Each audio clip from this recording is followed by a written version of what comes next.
Hi friends, எல்லோரும் எப்படி இருக்கீங்க? வழக்கம் போல் சண்டே விலாக் பார்க்கலாமா? கொஞ்ச நாளாகவே சண்டே விலாக் எடுத்துகிட்டு அதை அப்லோட் பண்ணாமே விட்டுடுறேன். எடிட் பண்ணி எல்லாமே பண்ணிவிட்டு கடைசியில் வந்து டைம் ஆயிடுது. சரி, அப்பப்போ அதை அப்லோட் பண்ணணும்னு நினைக்கிறது. அப்படியே டைம் ஆனனால அதை வந்து ரொம்ப லேட்டாக பார்க்கணுமா எல்லோரும் அப்படின்னு சொல்லிட்டு அதை நான் அப்லோடே பண்ணாமல் அப்படியே விட்டுடுறேன். இதுவுமே வந்துட்டு சண்டே எடுத்துகிட்டு இப்போ செவ்வாய்க்கிழமை நான் வந்து வாய்ஸ் கொடுத்து அப்லோட் பண்ணுற மாதிரி வருது. இதுக்கு என்ன காரணம்னு பார்த்தீங்கன்னா, என் ஃபோன் தான் காரணம். கிளாரிட்டியும் கிடையாது. நான் எடிட் பண்ணிகிட்ருக்கும் போதே சில நேரம் வந்து ஹேங் ஆகிடுது. சில சமையல் வீடியோலாம் காலையில் லஞ்ச் பாக்ஸ் வீடியோலாம் அடுப்புக்கிட்ட வச்சு எடுக்கும்போது ஃபோன் ரொம்ப சூடாகிடுது.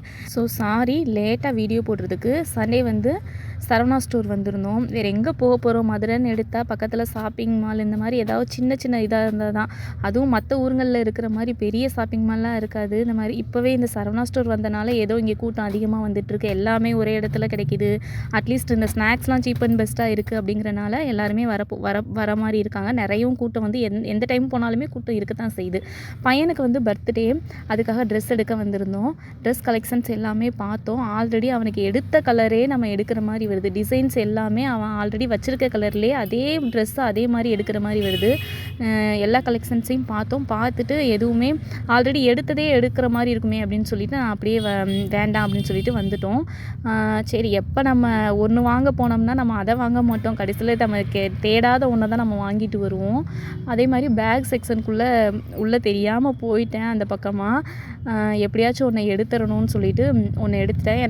எனக்கு வந்துட்டு கையில் பிடிச்சிக்கிற மாதிரி பேக்லாம் ரொம்ப பிடிக்கும். அதாவது ரொம்ப பெரிய பேக்காக இல்லாமல் கையில் சிம்பிளாக ஒரு ஃபோனு, கொஞ்சம் அமௌண்ட் இந்த மாதிரி வச்சுக்கிற மாதிரி சின்னதாக இருக்கிற பேக் ரொம்ப பிடிக்கும். அந்த மாதிரி ஒரு பேக் வந்து எடுத்தாச்சு. ஏன்னா குழந்தைங்க வந்ததுக்கப்புறமே நான் போடுற பேக் புறாமே பெருசாக இருக்கும். அவங்களுக்கு பால் பாட்டிலு ஒரு பக்கம், தண்ணி ஒரு பக்கம், ட்ரெஸ்ஸு அது இதுன்னு வைக்கிற மாதிரி ஹேண்ட்பேக்கே பெருசாக எடுத்துகிட்டு தான் நான் வருவேன். வேறு வழி இல்லாமல் அந்த மாதிரி எடுத்துகிட்டு வர மாதிரி இருக்கும். இப்போ தான் என் பையன் வந்து கொஞ்சம் பெருசாக இருக்கான்.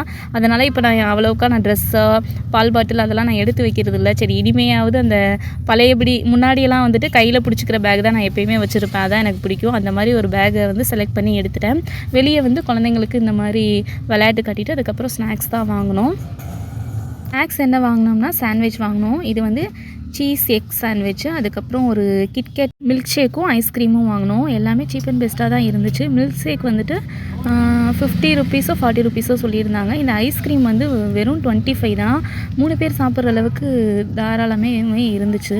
கடைசியில் பையன் மட்டும் அந்த ஒரு ஐஸ்கிரீமை அவனாகவே சாப்பிட்டான். அந்த ஐஸ்கிரீம் மட்டும் அவனுக்கு ரொம்ப பிடிக்கும். யாருக்குமே கொடுக்க மாட்டான். கம்பல் பண்ணி கேட்டனால அவங்க அத்தாவுக்கு மட்டும் கொடுத்தான்.